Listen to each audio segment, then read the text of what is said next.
Hello everyone and welcome back to my channel. If you're new here, my name is Amy and I am on a financial freedom journey with my family. And today I'm filming the second video in our budget review series. I'm so excited to be bringing you guys these videos. It seemed like a lot of you guys really enjoyed these, so I am so grateful that you liked them because I absolutely had a blast doing them. I think it's super fun and challenging for me to look at somebody else's situation. And it's also really helpful to get someone else's opinion on your finances because I feel like sometimes when you're looking at your own finances, you can have your own biases about your own situation. And so sometimes it's helpful to have like an external party review things. So again, as we go through today's budget intake, leave some comments down below on any advice that you would give to Nicole. Obviously, please keep it positive as it's very vulnerable to bring yourself online and put your finances out there. I can definitely understand that as somebody who has been sharing my budget online for 4+ years.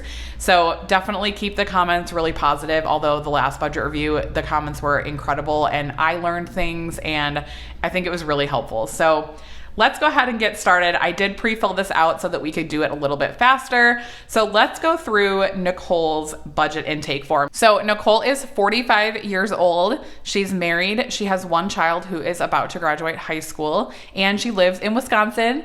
And I'm so excited about this one because I know Nicole has been watching my channel for years. I recognized her name right away. So hi Nicole, if you're watching, which I hope you are, thank you so much for submitting this. I really appreciate it and appreciate your support on my channel. And yeah, she is a risk compliance individual at a law firm and she makes roughly $90,000. She did share in her intake form that her husband is currently injured, so he is not working right now. So this budget, I believe, is just based off of her income. He was, I believe, previously self-employed, but again, was injured. So I know they're working with like a lawyer to figure that out.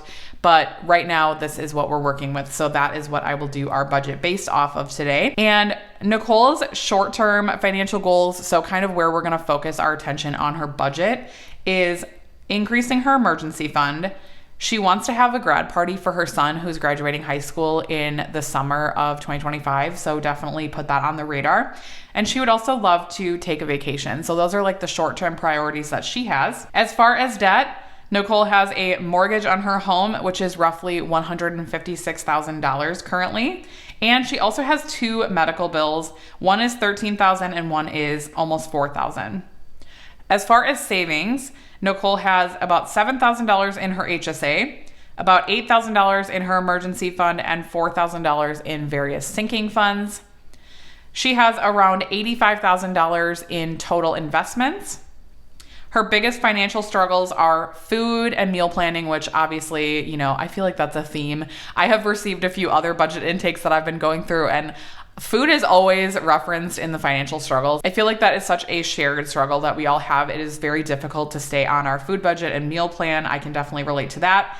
And she also struggles to save for retirement, which I can totally understand as well because there is always so many competing priorities when you're trying to save for retirement. And her long-term financial goals would be to pay off her mortgage. And then it seems like she has some upcoming maintenance on her home that will be really expensive. So this is definitely something we're gonna want to keep in mind for the sinking funds. So she wants to replace the windows in her house. Her house will need a new furnace and a new roof in the next few years. So these are definitely things we'll need to keep in mind.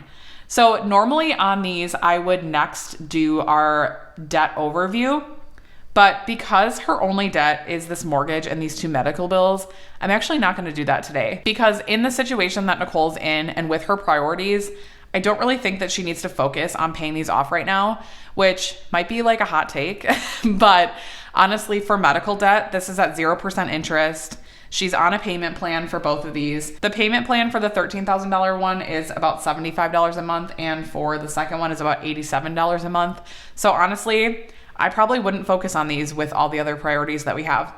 One thing that I will say, Nicole, is I would definitely check into this $13,000 medical bill. I'm not sure if this is like one singular bill or what the situation is with this, but I would definitely request an itemized bill if this is like one singular bill, or even if it's like a few larger ones, request an itemized bill. Sometimes that can be really helpful because you can take a fine-tooth comb and see if they added anything in there that either didn't happen or wasn't necessary or that you don't remember even happening. I know a lot of people who have requested itemized bills who have found things on there that didn't even happen, like medication that they weren't given or other things like that. So it's sometimes helpful to request itemized bills. You can always ask if they have any sort of discounts. I know that might not always be the case, but it's worth it to ask, especially because the bill on this one is so high. I would definitely check into that. So there's things that you could do with these medical bills to maybe try to reduce them a little bit, but I think having them on a payment plan is totally reasonable at this point. With the $75 a month on this one, I would just make sure that that is meeting their minimum required. I know when I had my oldest son, I had a lot of medical bills. He was in the NICU and was pretty sick when he was born. So I had like medical bills coming from every angle. Like it was crazy. And one of my medical bills I put on a payment plan, but then they sent me to collections anyway because they told me I wasn't paying the minimum requirement. So because the $75 seems pretty low, I would just ask and make sure, because I would hate for you to get sent to collections over that.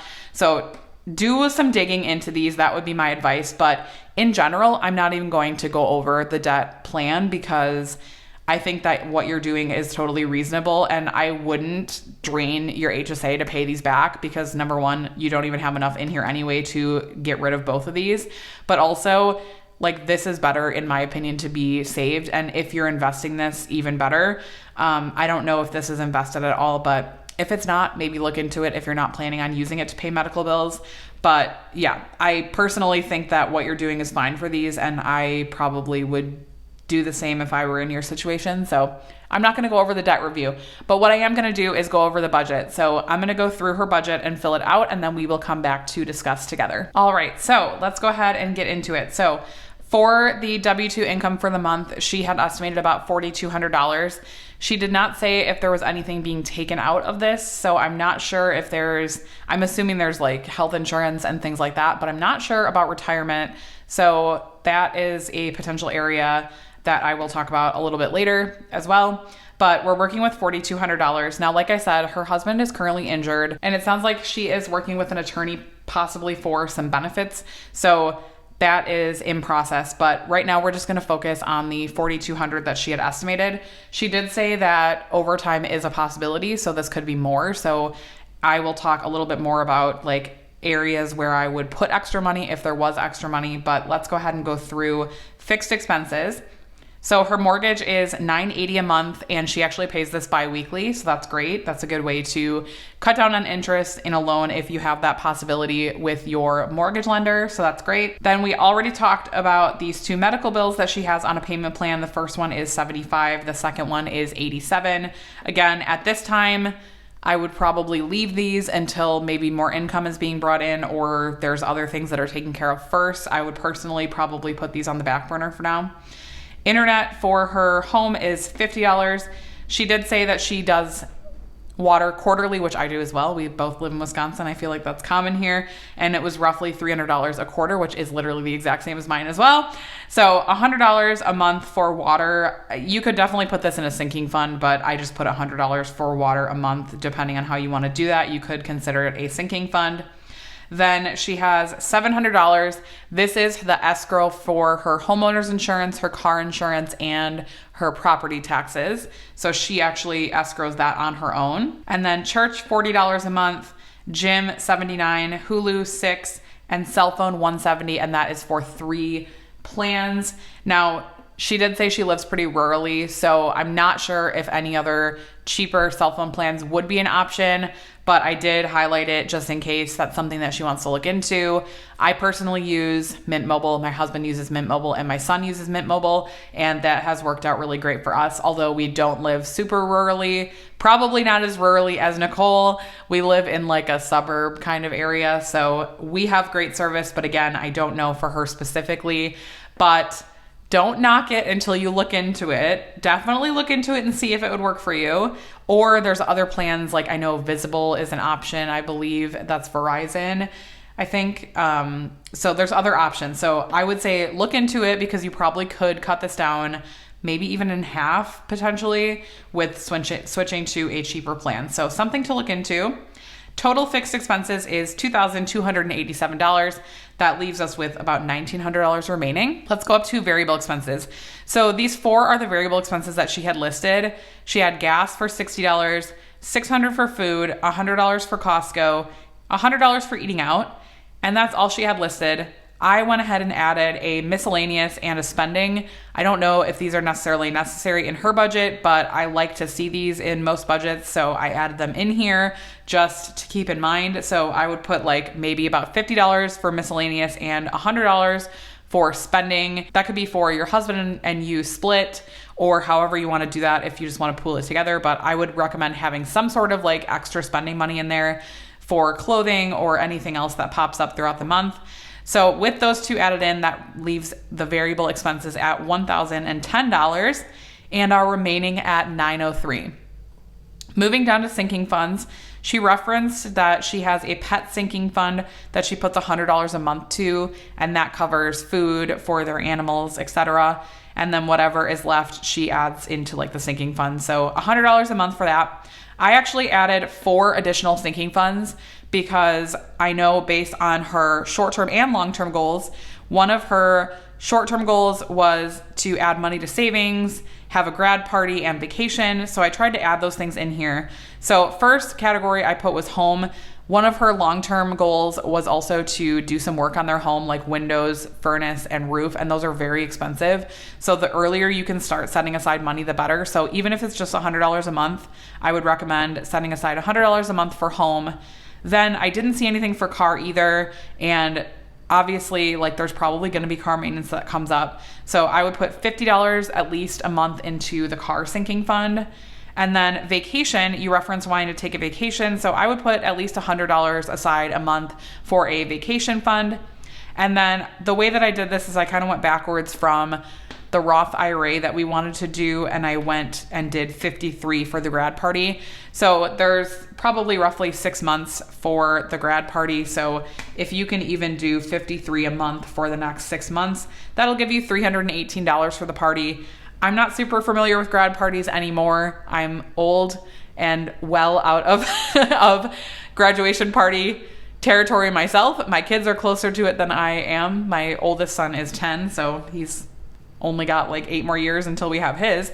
But I'm not sure if that's enough. If it's not, you could definitely like alternate some of these or even take some money out of here to put more towards that. But I just put 53 for now. So total sinking funds was 403. Total remaining 500. And then Nicole had referenced that she did want to start putting more into her Roth IRA. So I set aside $500 a month for her Roth IRA, which is $500, and leaves her with a zero-based budget. This budget was really interesting to me because it's definitely trying to balance a lot of different priorities.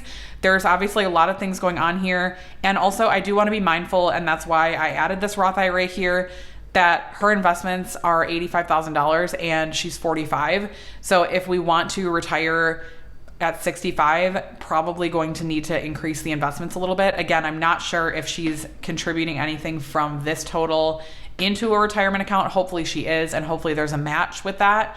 But I would say like a minimum I would want to see is about $500 a month for her based on age and probably wanting to retire on time or maybe even slightly earlier. This is what I would recommend. Again, definitely leave some comments down below. Is there anything that you're noticing that I'm not, or any advice that you would have for Nicole? Again, just keep it positive in the comments, please. It is very, very vulnerable to come on the internet and share your entire budget with everybody, so keep it positive. But I would love to hear if you guys have any advice for Nicole or anything that I might have missed. But that is all I have for this video. Thank you guys so much for watching. It is so fun to do these videos. If you are interested in getting a budget review, I will leave the Google form link in the bio down below. You can fill it out, and the more information you give me, the better your budget review will be, the better I can actually look into your situation. So if you can, be very detailed in your budget review form, and that would be super helpful. And I will talk to you guys in my next video. Thanks so much for watching, guys. Bye.